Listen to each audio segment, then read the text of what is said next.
Tā es dzīvoju pirms hokeja, iekārtojies. Kaut kad šito slēgs ciet, tad es iešu uz tiem plasmasas beņķiem. Baumas arī ir kaut kur aizmīnēja.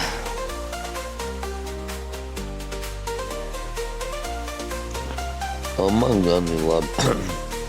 Gaidu hokeju un tādā variantā. Vēl saule tur. Jā, un īstenībā hokeju skatoties Kiprā, tas ir kaut kas man vispār tā, ka man kādreiz kāds kaut ko tādu pateicis, kas jūs debīli. Bet divi tur aizgājas starp karogiem, nav redzēt, bet man pliks derskaļš. Un, iedomājies, te visi novākts, ja, es vēl vienīgais sēžu, visu, un tev ar šī daļā nav atļauts sēdēt reāli vienkārši. Jo te, es nezinu, kas te apsaimnieko un tā, vienīgais, ko man pateica, tā, ka tu ies prom, tad, lai šitā beņķīti saliek, kad tu pārmet pāri vai kaut kas tam līdzīgs, Pļāviņas divi. Es laikam vienīgais loks, jo tu, kur es atpūtījos, un vēl vienā video, kas nezinu, kādas 5 stundas, kur te visus aiztrieca un tā tālāk, man parādīja, tā, kad tu beigsi saloci krēslu, man jau ir taisnība.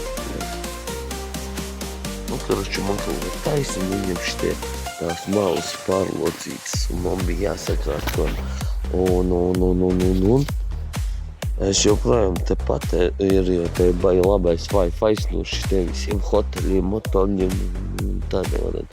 Eik vēl bērnis spīd, un tā kā es gaidu hokeju un veiksmīgi jums visiem tur, arī jūs tur bļaujiet un tā tālāk. Pilnīgi, es tik jau tagad kā pamanīju, ka es sēžu. Labais, un man neviens tikko nedara, tāpēc man arī Kiprā patīk tas, kad, teiksim, arī ir te roki bārā, un es roki, bet karači ar roki, un tā.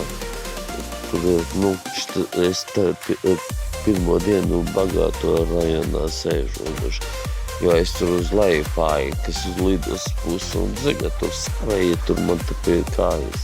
Ar šitam, es domāju, laiket pulīt man maukt ārā, zin kā, pēc Latvijas, zin kā, tu knapi kaut kur paliek, un tevi jau pistuļēja.